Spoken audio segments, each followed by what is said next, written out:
Good morning, United Kingdom. And United Kingdom is what we say. We try to unite in every way in trying to support each other, give us each other hope, strength, guidance, and most of all, support in any which way we can. So, good morning to you, Sir Lakhi Singh, the alternative business and property solutions community. Live drive time, 8 a.m. to 9 a.m. with Lakhi Singh, the property gentleman, his properties and businesses. Good morning to you, sir. Good morning, good morning, good morning. Your reception is very, you're breaking up. You sound like a robot. What's the weather like there, sir, in United Kingdom today? In the southeast? 2 or 3 degrees. You're breaking up, sir. And back. Yes, you are sounding like a robot. I cannot hear you. I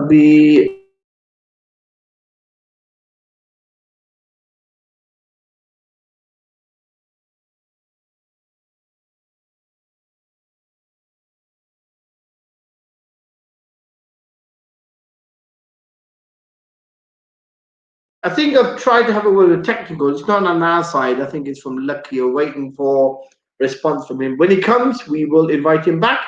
We have the lovely Mandy on today as well. And the saying of this week is nothing will. Yes, nothing will work unless you do. So you've got to work. Nothing's going to work on its own. And we continue the topic of job losses. Tier 5. We thought about it. It was a thing that we were talking about. Is there going to be a tier 5? Now we're at tier 5, the highest level. Surely difficult times, I think. Uncharted territory, because even last year we were level 1 and 3 and 4, and I think 4 was drastic enough, where schools and colleges and restaurants and everything closed down, and they try to bring it back online, and then they close it down again, and then they put it back online again. Now we've got literally a total blackout, so you can't even think of or consider meeting anybody. And I think there were certain calls that I had yesterday where people were standing at a safe distance in the public area. And so we've got the famous Lakhi Singh, the Amos, the Mouse, the Mouse, the Ouse, the Us. We've got Lakhi Singh, the property fixer. Good morning, sir. How are you? I'm good, thank you. You're sounding like a robot. You are sounding like a Dalek. Can you please speak up? Is that any better? You are exterminate. You are sounding like a Dalek. Can't hear you clearly. Can you hear us? I can hear you absolutely fine.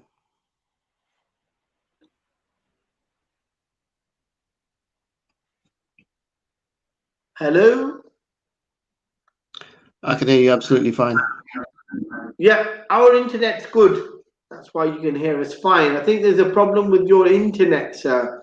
Where are you? Are you in the office, in a studio? Are you at home? Where are you, sir? And what is the weather like outside? I'm at home. So that's that any better? Sounds a bit better. You sound like a Dalek who's possibly had something to drink, probably a bottle of WD-40 or lubrication. That's why you sound a bit more clearer, but you are still sounding like a Dalek.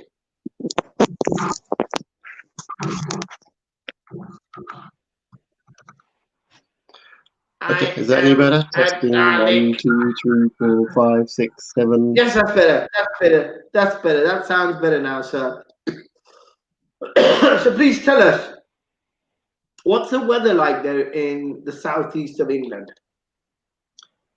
Yeah, it's cold, about probably 2 degrees outside, and getting a bit brighter. It's not too bad. I got that as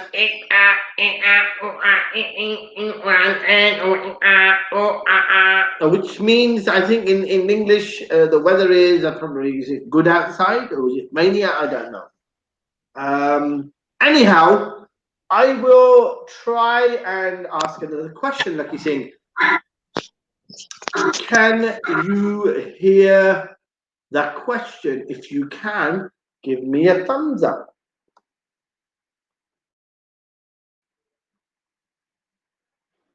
Excellent. Okay, sir. Yes. We were talking about it very casually, and it's turned out to be a real thing. I want people to ring, and I think we've got Mandy who's going to be coming in soon, and she's going to be telling us more about what's happening in Manchester, I think, because Manchester is another wonderful city that we have. Also in Tier 5, apparently, and I think Tier 5 means a national lockdown. Drastic. I think we can't imagine, but we can only assume what it feels like. And I think the dependency when you are in lockdown to rely upon certain bits of information that are coming from the television screen is an obvious problem or an inherent situation that you can't get out of. And for those people who have decided not to rely on the television but do research, even better. I think it's good. I would then say to a lot of people, it's probably important to go back to the early Boer War and see these three. Lakhi, are you able to hear us and talk to us clearly now? I can hear you fine. I don't know why you can't hear me. I don't know either, sir. I can hear you now fine since you've logged back in. So, no answer to you. I wish I knew, but we can hear you now. That's the good news. So, what's the weather like in the southeast, sir? In the city of London? Yeah, cold. Cold. Okay. Yeah. And rainy or dull? Yeah, it's overcast, but it's quite cloudy. Yeah. Okay. So Lucky's a bit like one of those aliens that we saw in that. What's it? The movie, The Alien. Sort of Lucky, and he's got the Dalek coming out of his stomach. Going, I am a Dalek, and now it's the Dalek has left you. I think your voice sounds perfectly clear. You sound perfectly human, like us. Waiting backstage, we have another lovely human. I think is that Mandy. Do we have her backstage? I'm going to invite her in. Please, Mandy, come on. Let's see if we can get you on. Mandy! Mandy, Gda. All right, to see. Hello. How are you? How are you doing? Mandy, you have a Dalek inside your body. You are speaking like a robot. Can we hear you better? Do we have a problem with transmission? Can you hear No, us? I don't. I can hear you. Yeah. Excellent. You can hear us. That's the important thing. But it'd be nicer if I can hear you clearly so we get to understand what the answers are. So I'm going to go first to Lakhi, because Lakhi, I think you've got a better transmission at the moment. Lakhi Singh. What I've done is I've dialed in 3 times. So eventually you've got there. So Mandy, maybe you can try the same. Just dial back in. Try the same, Mandy. Maybe it's just because you know you got the Dalek inside you, coming out your stomach, and and then you're gonna find the Dalek runs away and then turns into a massive machine. Pardon? Okay, she's gone. I think she's gonna come back in again. We'll try and dial her back in. Okay, Lakhi Singh, tell me.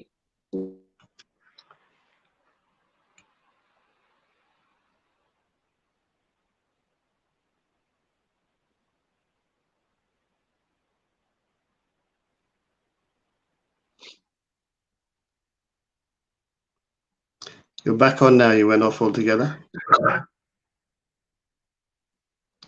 I didn't really hear anything.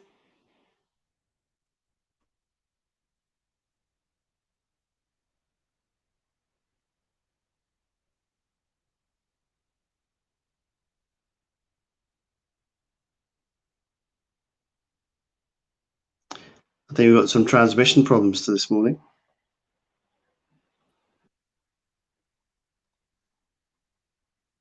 Wie geht's mein here? Yeah, so Mandy's back. Okay, excellent. Mandy's back as well. Mandy, backstage. Can we have you back on again? My love. I'm here.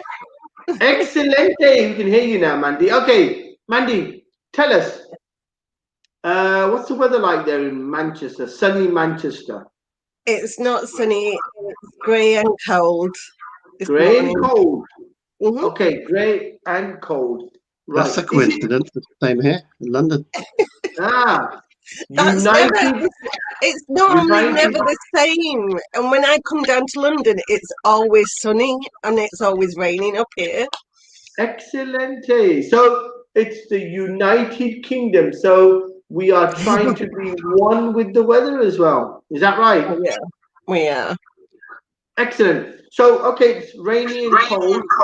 Is it building up to become a snowy type of week, or do you think it's just cold and rainy only? Well, in the city, it doesn't snow much. It's always cold and windy, or it's raining. It's a rainy city, so we don't see much of the snow in the city. But as you drive out, you will see more and more snow. So you've got a rainy city. So I thought you said it's an Iranian city, so I got confused. I thought you were sitting in Tehran or somewhere. But okay, a rainy city. Right. Before I go across to Lakhi Singh and ask him what he thinks about the economy, I'll give a big shout out. Sajal Patel, finally back online, alive again. I hope, Sajal, you've not been through any hardship. I mean, because we heard about Sonia yesterday. She's not been well, and she was out for about a good 10 days. She was back on yesterday, but I don't think she's quite well enough to make an appearance. I hope everything's good with you, Sajal. Sajal Patel, and we have Mr. Malhotra, and we have John Smith. So, Lakhi Singh, what's it like in your world now with tier 5? Is it like even worse than it could get? Does it feel even worse? Or is it just that they've locked everyone down and it is, like you say once before, it's like having a semi-curfew, isn't it? Yeah, I think it's in some ways it's a lot worse because this is the 3rd lockdown. So by March time, it will be a year worth of disruption in people's lives, and a year is a lifetime for a lot of people because they rely upon their income, and if they can't go out and earn an income, or if they're stuck indoors because they've got to work from home, and especially if they're living in a quite deprived area where there's minimal access to internet, and they've got a large family. I can only imagine really how much disruption they must be feeling if they're trying to work and trying to earn a living as well.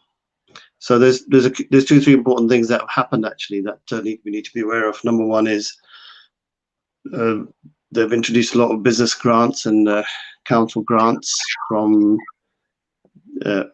by Rishi Sunak yesterday. So they introduced 496 million, I think, of retail grant. So every single shop or retail store, hospitality and leisure type organisation in the UK will receive £9,000 grant from the government. That was announced yesterday. That's quite big news, but I think Chamber of Commerce, I think the IOD was saying that, or the Chamber of Commerce was saying that's not going to be quite enough, trying to sustain businesses over the next 3 to 6 months. And what's the grant for, Lakhi? Because you're not quite clear. You say it's 9,000. What's the grant for? The grant is for the disruption of lockdown. For the disruption of lockdown. Okay, I can understand that, but I mean, what does that mean? Giving you 9,000, probably, I mean, giving it to a retail store. No, minimal or little income. Oh, is that for the smaller stores though? So like the high street stores that are doing about what, maybe 30,000, 40,000 a year, or is it? I don't know what the criteria is for the moment. It's a flat figure across all companies and businesses. I don't know how it reflects for larger chains, but it certainly affects individual businesses who've got maybe a small, tiny shop somewhere. Well, it's interesting. I think it's interesting. I mean, this is a technical thing. I'm not sure who's going to be able to understand it in that way. Before we ask that question, Sonia also, good morning to you, Sonia. One of the important people that we have on once in a while, a lady with a lot of opinion, very seasoned, has gone through lots of things, and I think she's gone through a bit of a health scare. I hope it's just a scare, Sonia, and I hope you're feeling better and you're getting better, and the type of things we discussed yesterday about body, mind, and soul, that they maybe have added some,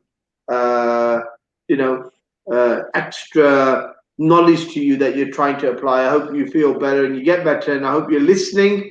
And if you're listening, we will attempt to talk about the mind and the body and soul again from Lakhi Singh, as usual, who's an expert who understands how to tackle these things, and more importantly, have the wonderful, I think way to describe Mandy is, she's like a little ray of light from the northwest. I think that's what we can call it, a little beacon of light shining across the country. So we've got lots of good tips from her that I think need people to reassess how they absorb news, I think, maybe. So, Lakhi Singh, they said a few weeks ago, I think it was last week maybe, that they said that UK was, I think, number 2 or number 3 biggest economy in the world at the moment. I mean, even though there isn't really any economy going on, it's all BBLs and Sybils and now a grant and whatever. Is it merely a clever game of juggling the books? And because UK is clever at juggling the books and is the second largest money market in the world and is the country that calls the shots to some extent, is it just a clever way of making UK appear to be the second largest or the top 5 largest economy in the world just because they are printing money? By the way, this is probably more fiat, more sort of false money, you can call it, or what do you call it? It's called quantitative easing, I think, in the United Kingdom. So it's probably quantitative easing that they're using to throw back into the economy. Is it just making it look better than it is? What do you say, Lakhi say? Yeah, I think it's a bit like a bathtub with lots of holes in it, and just putting some temporary plaster on it, just to basically just show that the bath works. I think it is a very temporary thing, and I think to try and use stats in this market to say that you're one of the best economies, I think has no real basis, to be honest, because can't really see how the UK economy is ahead of anything in this sort of pandemic. So I think that's probably like a ridiculous measure, probably used by the Sun newspaper or something to sell more newspapers. Yeah. Right. Okay. We've got a bit of advice from Mr. Malhotra, who says excellent opportunities for 21, and I think he's referring to the RAC, the Rescue Associate Program. He said it's an excellent opportunity to help people and make money at the same time. He also, I think, mentioned moms and pop stores. I'm not sure what those are, mom and pop stores, but we'll work it out. I'm sure he'll give us a message and enlighten us. And he sends a lovely regard to Sonia, asking her how she is. So thank you so much, sir, for that input. Yes, I definitely think RAC is something that's fallen in the lap of everyone who's going to be sitting at home at the right time. As long as you know how to use social media and you're a bit of a networker, and at least it gives you an excuse to talk to people and share their worries and their woes in business and in property. So, Mandy, tell me, same question to you.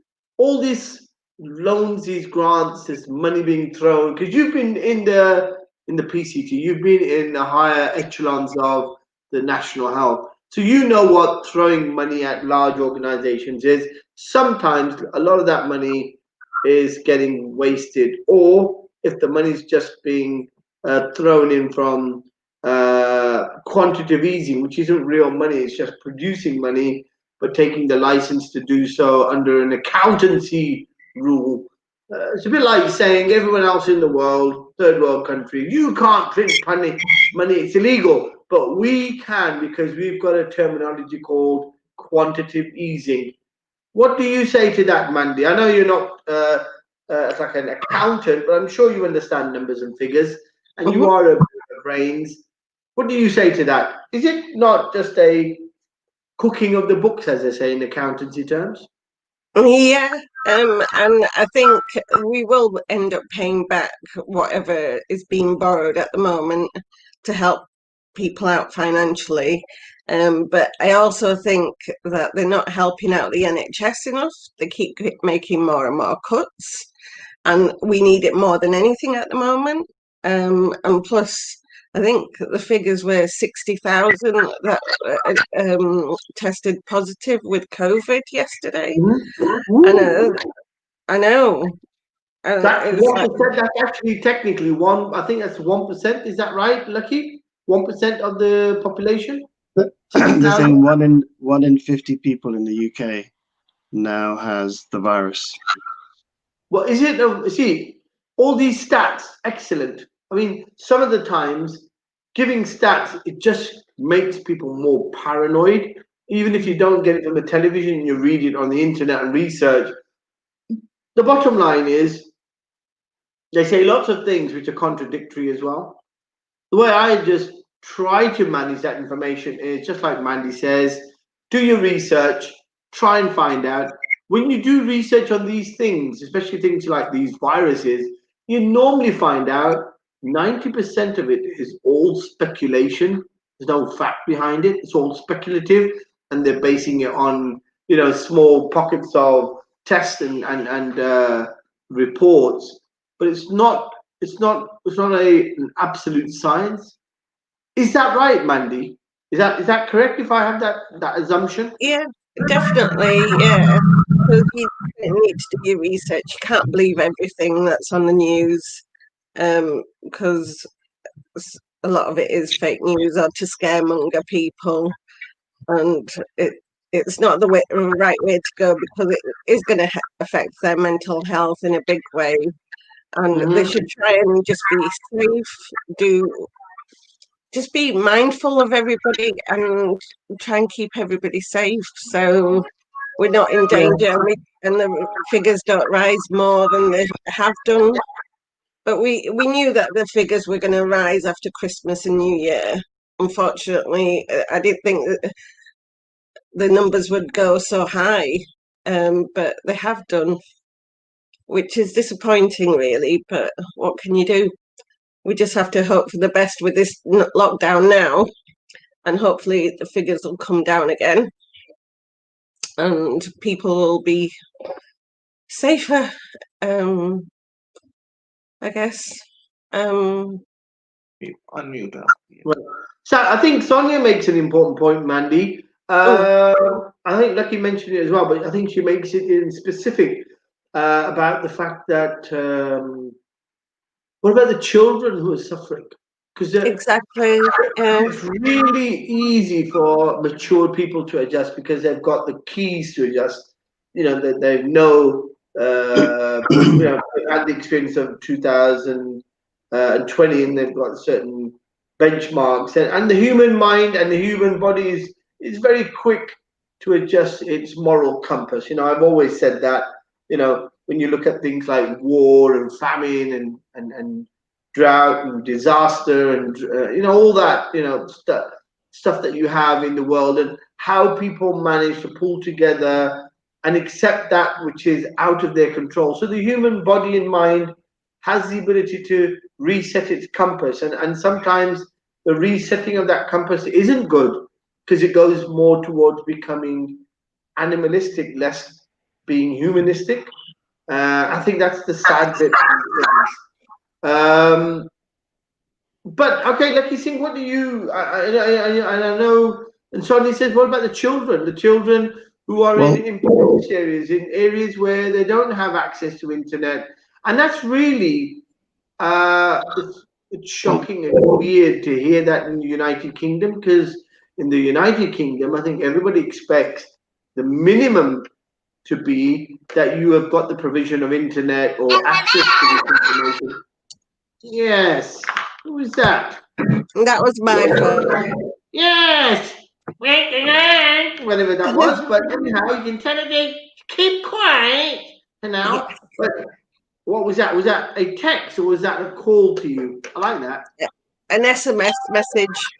I must get one of those. That's nice. That I like that. Very quirky. Yeah. So, like you saying, those children who don't have access, I can't believe that from the life of me, that there are areas out there where people don't get access to internet, and they are below the poverty line, and it's like an area. I thought maybe individual blocks and flats and places where the councils are being very clever in housing people of low incomes, or people who are from, you know, difficult backgrounds. But yeah, it's really bad to think that you are now spoiling a whole generation with what you're doing. And this is the contradiction, or the difficult decision a lot of people in the third world are having to take, where they're saying, look, I'd rather let people go out there and continue working than to die of hunger. That's just the way it is. And they are probably going to show better performance than the Western or the developed world, because the developed world is just gone straight from normality into a nosedive where there isn't anything going on at all. So the question goes back to today's topic. Where do we see unemployment going in tier 5? Where do we see unemployment going, Sam? What do you say about this big damage that we're doing to a youth that are going to fall out of the system because they've not got the right mentoring and education at this present time? Well, this could be the worst glitch in education the UK, I think, in the last 100 years, because I think we still had education even during the war, World War II, that is. So there's 4 or 5 key points that come out. Number one, a couple of stats people don't know is that GCSEs at A levels have been cancelled this year. Second is that BTEC courses, the government has said all the local colleges and schools can decide really whether they do the BTECs or not.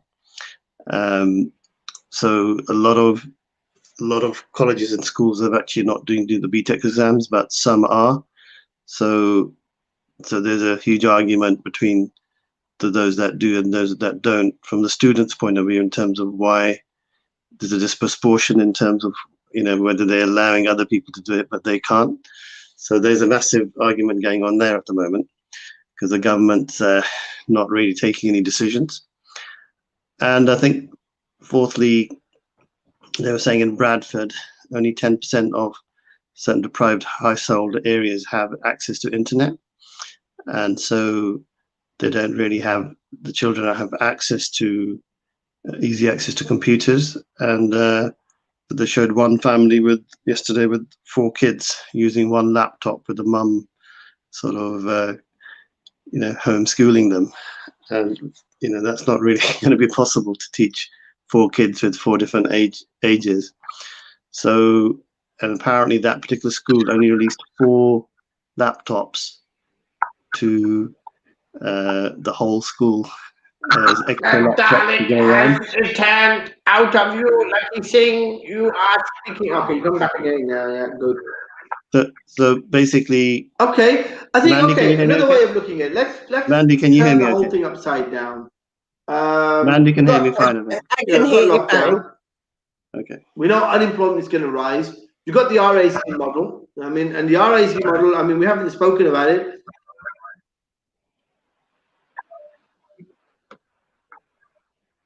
Mute.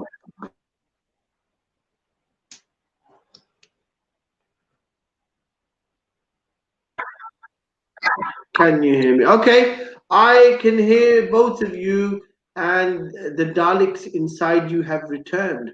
But let's continue as long as you can hear each other. Okay, I'm going to turn the whole thing upside down. Mandy, I'm going to ask you a question.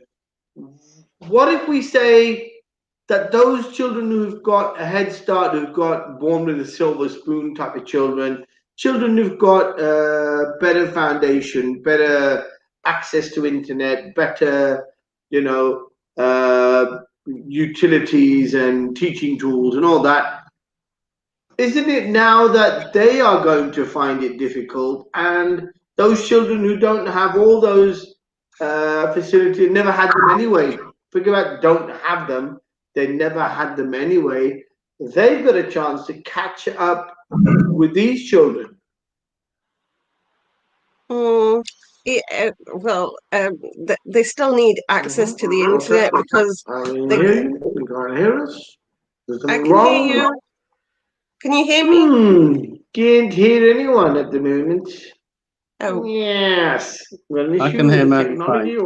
Oh, okay. Mandy, just continue. Okay, we're continuing. Yes. No. With everything under lockdown, they can't even go to the libraries. Obviously, they can't go into the schools because the schools are closed now, thankfully, which they should have done a long time ago. But they definitely need to do something. The councils within the cities and towns need to provide computers, and because all the businesses are getting relief, why can't the families get relief as well in that sort of sense? Because kids have to still do their homework from home, so they need internet access and a computer to access. So I think you're right. You know that. I think you hit upon a point. They are trying to trickle the money down from companies, thinking, well, we'd rather pay companies that will pay their employees, and the employees will take care of themselves. But certain employees aren't getting that type of money that they could actually buy a laptop or afford a wingle, even a dongle, you know, those dongles you can plug in and get access to internet. And I think there's a physicality as well. How are you going to teach 4 children at different age levels? How are you going to do that? It's not possible. No, You know, that's a difficult I job. think it's, you know, when you think about it, it seems really difficult. And obviously, I think there are ways around it. You can plan, you can, but you know, I mean, kids, are they going to listen to you? Are they going to be frustrated? They're probably more frustrated than the parents are because they don't know how to comprehend what's going on around them. No, they Okay, find it so the very question, hard to help. right? So the question we're raising is unemployment. Is it going to go up, Lucky? Do you think it's going to get worse? Do you think all this cosmetic surgery, these plasters, like you said, that been applied to a bathtub, are just to try and make it look like the factory works? Yeah, I think there's lots of companies closing down. I mean, Yeah, Lucky. Paper Chase went into administration yesterday, which is a sort of a bookstore. They sell stationery as well. Can you hear me? I can hear you fine. Can you hear me? We I can hear can you hear fine. Can you you. hear me? Can you hear me? Yeah. Can you hear me? Excellent. Yes, Fine. Mandy. Yeah. So the question, I'll come back to you then before we get to Lucky. Oh, can you hear Lucky now as well? I think we can hear both of you at the same time, which is good. Okay, Lucky, did you get that question? Yeah, I'm just saying that Paper Chase got closed down yesterday, and a lot of business bodies are complaining that whatever money is released is not going to be way enough to be able to curtail closure lots of large chains and corporations which deploy, you know, tens of thousands of people. So, you know, we are at the brink of a sort of financial disaster, I think. Right. Chase, you say, Lucky. Who is Chase? Paper Explain to Chase. the listeners. Paper Chase. Paper Chase, yes. It's a company that sells books and also stationery, I believe. Mm-hmm. It's not a company that I necessarily frequent quite a lot, but they've gone into administration yesterday. Yeah, no, Okay. they also make their own paper as well, because I used to get my art supplies from that. Okay. Fantastic. So, you know, it's going to be quite tough, I'm saying. Is that a for the next- sign? Is that a sign of the whole thing collapsing and you know, and Paper Chase, you know, to a lot of people means nothing. But what do you read into that? What that's what I'm trying to work out. What are you reading into Paper Chase? Are they employing thousands of people, or is it that people are going to stop using paper anymore? Everything's going to become electronic. What do you read into that, sir?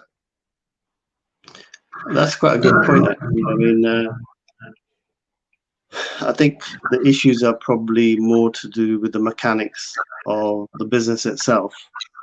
They're not necessarily down to the, you know, being paper-based, because people always want to buy books still, and they still probably want to use paper for something. So I think they're more to do with the strangulation of no customers on the no foot traffic coming in to their stores to sell their books. Mm-hmm. So that's actually probably, well, what I'm saying is that that's just one company. There's probably lots of others which aren't even being reported at the moment behind the scenes, which are probably not well known to us, but they may be smaller chains in certain cities. Yeah. I agree. Right, okay, we've got Mr. Melodis talking lots of comments. You know, we've got what Lucky said. GCSEs and A levels have been cancelled this year. Very drastic. Administrative matters on companies, which is what Lucky said, and Mr. Malhotra is bringing it out very poignantly. Well, Mandy, tell me, right? Why didn't they just do all of this the first time round? Because remember, governments have access to a lot of information. They have access to a lot of valid, clear information that they have over centuries, and they've had these viruses and these pandemics and these major catastrophes around the world.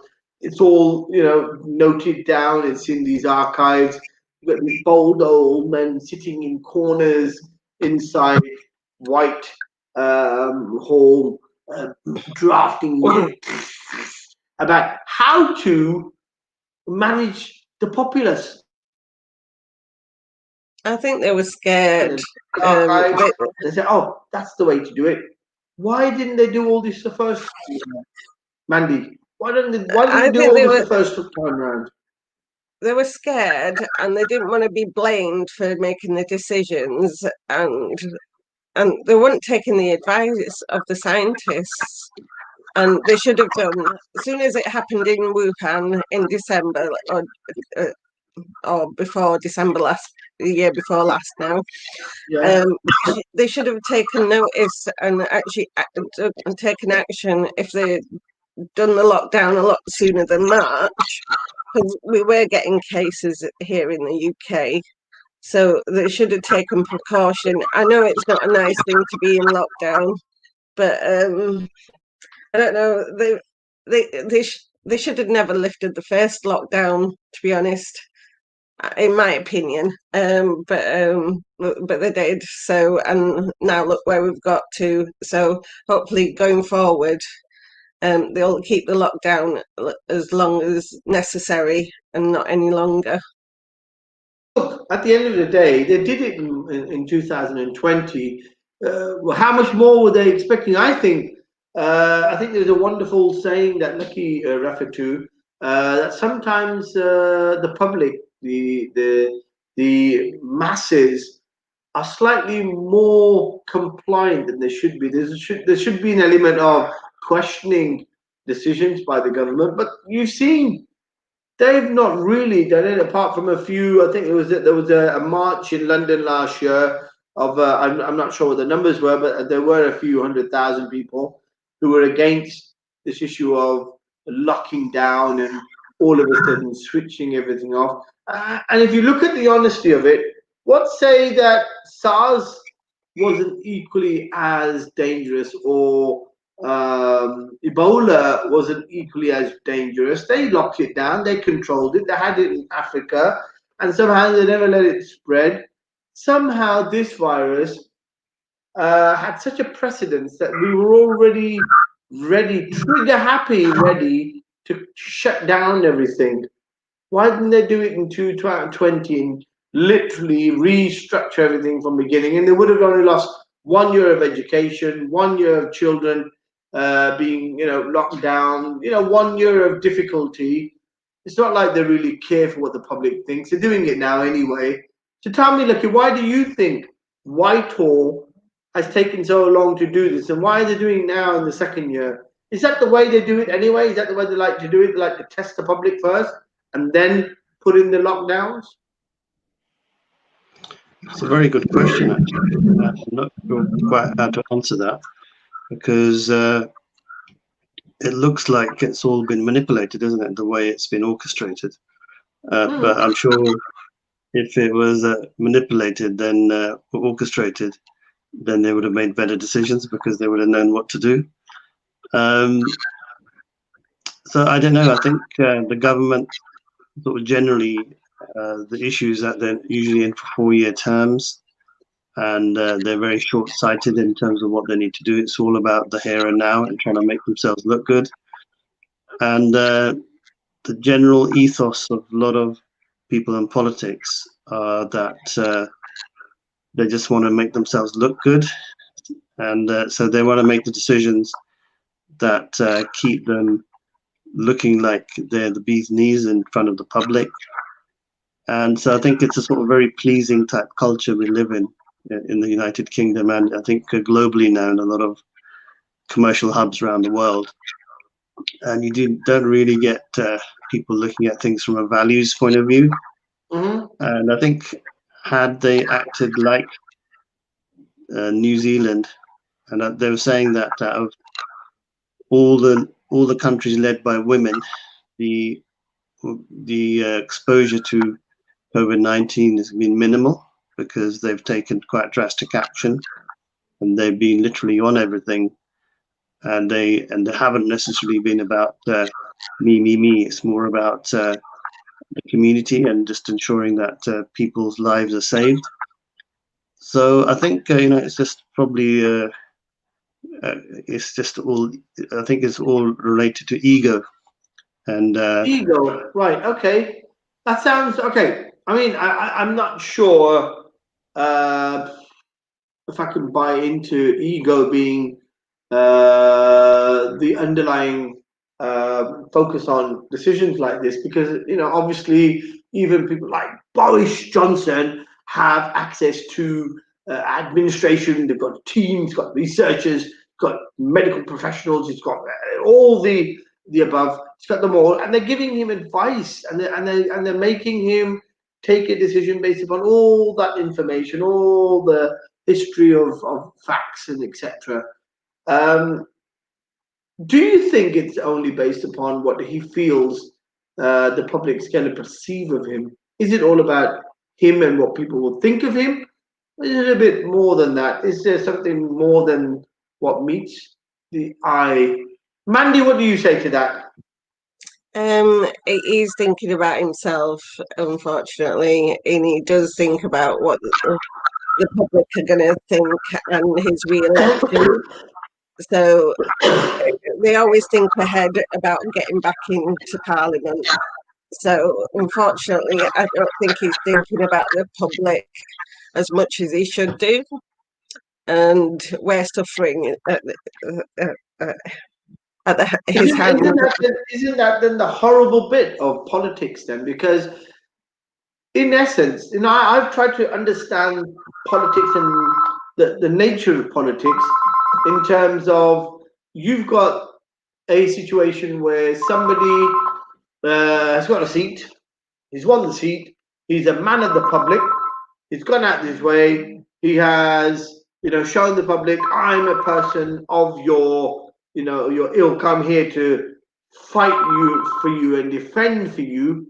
And when he gets elected, he then all of a sudden he's at a lower level of politics where he's obviously looking out for the interests of the people. Excellent, perfectly fine. As soon as he gets elected above level 1, the whole thing turns upside down, because then he is towing party line. So you got a broader consensus then what the party thinks is right, and he loses that connection with the public, and all of a sudden now it's about what the party says, and then he gets a nice fat wage, so he's used to getting this good money, these perks, and then all of a sudden he's been drawn in ultimately by the perks and the money rather than the ultimate reason for him becoming a politician, that was the people. And I think this is probably the right time for the politicians to become unemployed, because if they can't get it right, they should sling their hook. And why should they take decisions which are based upon re-election and getting elected? Why shouldn't they take decisions based upon the best interests of the people around them? And I think Lakhi's right, he's got a point there. Maybe female leaders can see, because of their maternal instincts, can see the good of the people rather than their own self-interest, even though the nature of politics is somewhat self-serving. What do you say to that comment, Lakhi Singh? Yeah, I think ultimately things are ego-led, so decisions can't always be done very objectively. They're done on people's whims. Fortunately, that's the case with any organization. But I think there are also, you could also argue that there's about 80% of what's going on is outside the hands of anybody that's in power at the moment, because these are politicians used to running an economy or delivering governance. They're not this is really a major health crisis, and this is like way outside the comprehension of a lot of leaders, because so I think they're not natural leaders they may be natural leaders when it comes to running an economy. They may not be natural leaders in a crisis. So I think it just tests the mettle of that individual. So that's one point. The other point is that, we are in a global printing machine of money at the moment. So all the countries that are out there are printing more money than they've actually got. So there's no backing with what they're doing. So somehow the COVID-19 formula, in terms of people being locked out at home, is also a way of actually Big Brother, George Orwell's 1984, keeping people bound to their homes. Okay, like you will stick with that point there. I've got a lot of points that Rajesh has made, and I don't want to miss out. I think he's taking a lot of effort and energy to put in comments, right? He agrees with Mandy. We need to get rid of all these politicians. Forests need to get lost. Second point he makes is a list of all these companies that are now going into liquidation, I think getting closed down, which is perfectly understood. He also says, this is an agreed point, that I can't remember what the point was. What's the point? Boris. And then Boris was elected actually for Brexit. I don't think he was. I don't think he accounted for taking over the country during the COVID. I think this was a bit of a surprise to him. So, okay, we agree politicians are self-serving, but we also agree if there are job losses across the country and everyone's on lockdown and everyone's on furloughs, I think so should be the politicians, because they're not really doing anything exceptional. They're not really doing anything which is wonderful and exuberant. Mr. Malhotra also makes a point of, yes, I think internet dongles should be issued to everybody somehow. But then if people don't have the ability to purchase laptops or computers, it's even worse. Yeah. But anyhow, Mandy, what do you say? What was the question? The question was a lot of questions, but one main question is, should we sack all the politicians? Because they're not really doing anything. They don't know what they're doing. We should. And I mean, they should really be sacked, shouldn't they? They should. And plus, they had the cheek of actually giving themselves a pay rise whilst this was all happening. But luckily, there was a petition going around, and then they dropped that. So, which I thought was quite interesting. I think it's not that they got the pay rise. I think it's a cheek. But then, so for somebody amongst them to have even thought of a pay rise, yeah, I agree. Okay, Lakhi Singh, in the nature of everything's happening at the moment. So do you see unemployment? Do you see unemployment rising? And is the likes of your RAC model, the Rescue Associate Program, is that a way of trying to get into a business? I know Mandy's probably got into it. I'm not sure where she's got to it. We can ask her. No, I'm still waiting. You're still waiting for what bit? For your ICO license? No, I've got my ICO license. I'm just waiting for the internet guy to ring me to give me access to it. Okay, excellent. Right, so the internet guy is supposed to be ringing you to get you access. Well, there you are, Lakhi Singh. You got one semi-satisfied customer. How can you fix that problem, please? Well, what we're going to do, Mandy, is that we're going to be organizing a weekly call where there's about at least, I think, about 30 or 40 people now that want to become associates. So they're at different parts of the journey. So we're going to probably do like a monthly call with all the 40, 50 people. And then we'll also be doing probably like a weekly one for somebody who's just starting off.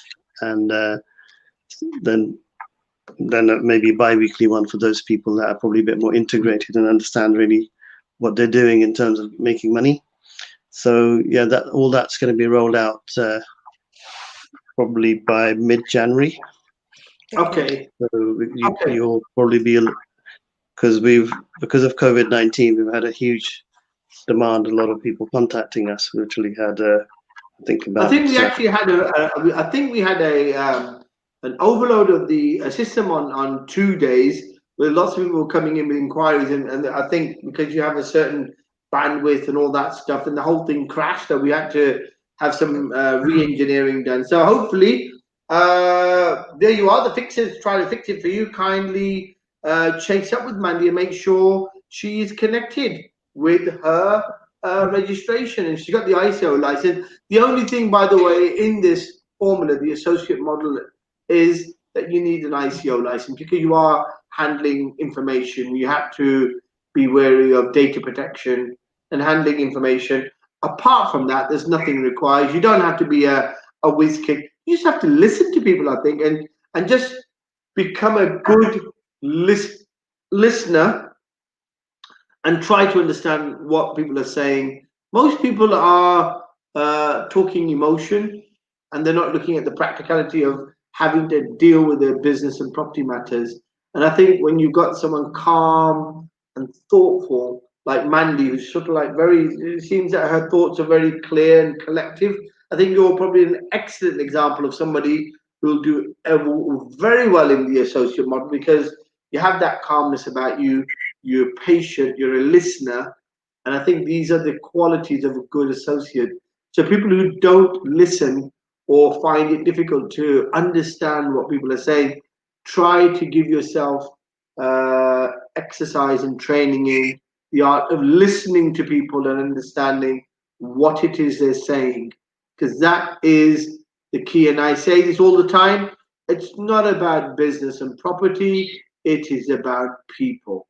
People have aspirations and they run businesses and they buy properties. It's not greed, it's aspiration.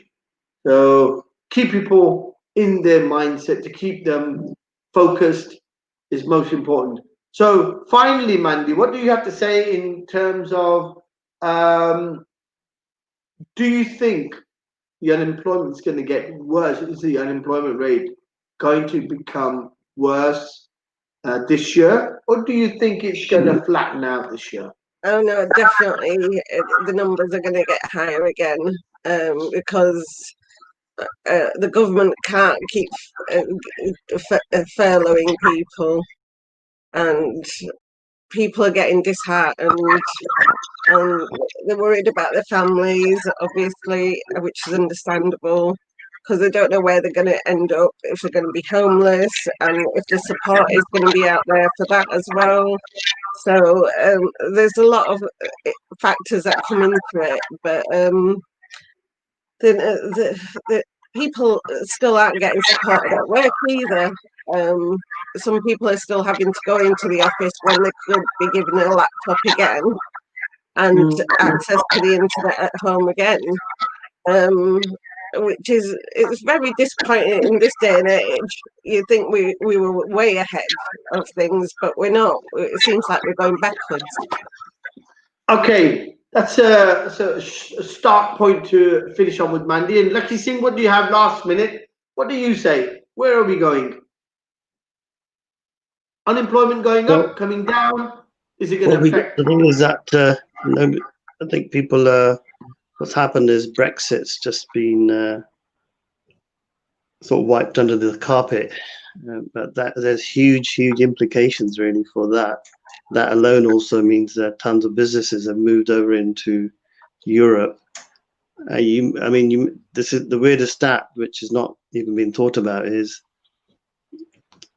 are we going to get more job losses because of Brexit or for COVID-19? And I think, and if you put the two together, how do we know that Brexit isn't really going to be the one that really brings the countries to its knees? But COVID-19 is probably just used as an excuse to cover over the cracks over Brexit. So I think rather sneakily on 11 o'clock on New Year's Eve, 573 to I think 73 MPs voted for Brexit to go through, but nobody was informed really of anything to do with what's in Brexit. But we had this huge hoo-ha for about 2 years of literally Brexit being in the news every single day. I think Boris Johnson, putting on that note to close off, because we have to finish off today. Sorry about that, Lakhi. Apologies. I think Boris Johnson looked at the opportunity and snuck it in under COVID. And I think that's probably what governments do. They ignore the public. I think they're very dismissive of the public and probably think they don't understand as much as I do. I'm an MP. Oh, I can understand this better than Lakhi Singh or Mandy can because I'm an MP. And I think there's an arrogance there in becoming an MP. So with that, I'm going to leave everyone. Lakhi Singh, the property fixer, and the alternative business and property community.